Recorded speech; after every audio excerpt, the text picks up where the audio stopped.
All right. Speaking of people having bills, Monique and Netflix have settled their lawsuit she filed against the streaming company in 2019, claiming racial and gender bias. Now, details of the deal weren't disclosed. Early on, Monique said that $500,000 she was first offered by Netflix in 2017 for a stand-up special was not just an insult, but illegal. Her gender and racial discrimination filing of last November over a pay for a potential comedy special cites the tens of millions reportedly paid to the likes of Amy Schumer, Ellen DeGeneres, and Dave Chappelle for their Netflix specials. Now, the 2019 suit also alleges that Netflix treatment of Monique began with a discriminatory lowball offer and ending with a blacklisting act of retaliation. Al, this is the lawsuit, and I want to know what your thoughts. What are your thoughts on Monique and Netflix finally reaching a settlement, and how much you think she got? Well, maybe this explains why she don't give a you know what about how she's coming across with the D.L. Hughley thing, because she's getting, from what reports say, it's quite a healthy sum to make all of this go away. So we know that it has to be north of 500,000, right? And we know that it has to be close to what the other guys and especially ladies are receiving, and then all the punitive damages in between. So I think Monique's looking at a very, very healthy payday with this. All right, Q, what are your thoughts? My question is, does a settlement suggest that Netflix was in the wrong? A settlement is supposed to suggest that no one was in the wrong.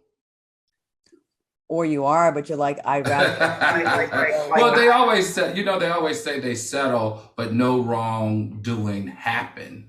Yeah, I get all of that, but let's dig like for real, like because if you stand 10 toes down in what you feel about the situation and you feel like your offer was legit, then it would seem to me that you wouldn't be down to give her nothing. You know what I'm saying? So my question is, could it be, deep down inside that it was discovered that there was some discriminatory practices taking place? That's what I'm trying to get at. When Al and I, we both been in lawsuits, and I'm 3-0 with mine. I'm just gonna say this: they've been wrong, and they didn't want the smoke of the bad attention. It was cheaper to pay out something, and a lot of times you don't get as much as you think that you should.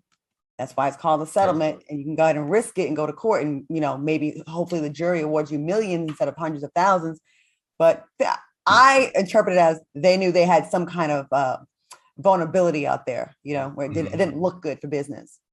Well, I hope they were smart enough in the midst of their settlement to at least get a damn comedy special out of her. I mean, I would hope.